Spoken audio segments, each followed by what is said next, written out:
Hello and welcome. Today I wanted to take a look at a new blade that's being offered from Ripper Blades. As of this video, there's a few in ready to ship, but it's not a production line model yet. It may at some point in future soon be.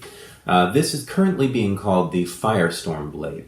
And there's a couple different varieties. The ones on the ready to ship right now are dyed red and yellow, which would make sense with the name of the blade. This is in a photonic green. Okay, now this is something very similar to something that they've offered before, the twisted blade.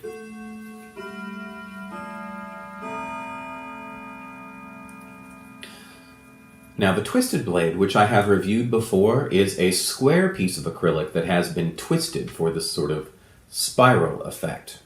And then lightning has been etched on top of that. The Firestorm is a round blade with lightning etched all the way around. The end result is that this has a smoother, more refined edge than this does, which is a plus or a minus depending on what you're going for. The lightning does still give it a little bit of a ragged edge, but it is thinner, and it comes to much more of a point. So if you're looking for something that looks like one of the really thin sabers from Star Wars Rebels, this is a very good way to go. As you can tell with my rapier hilt here, it looks pretty good. Let me go ahead and turn this on. Let's start with the blue. Since this is a photonic color, the blue is the brightest option. Now you can see that where the lightning is etched in, that's where it stands out. The rest of it diffuses and glows a little bit. So we get this dull diffusion with a lot of lightning. And we also get a lot of glow in the tip where the light is coming out. Let me show you with a green.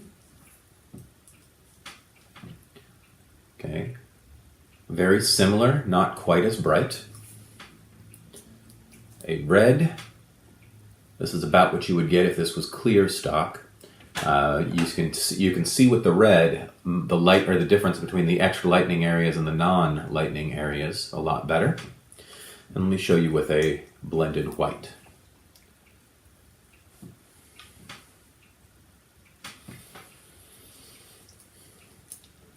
Alright, now this is an acrylic blade just like a lot of their other flat blades, so this is not a dueling blade. You wouldn't actually want to use this. Since it's so thin, it is pretty fragile. Since it's round and narrow, though, it has very little wind resistance. So in terms of performance, this is fine. In terms of dueling or any sort of contact, this is not. But I think that, again, Gary is still sort of deciding whether this is going to be a production model.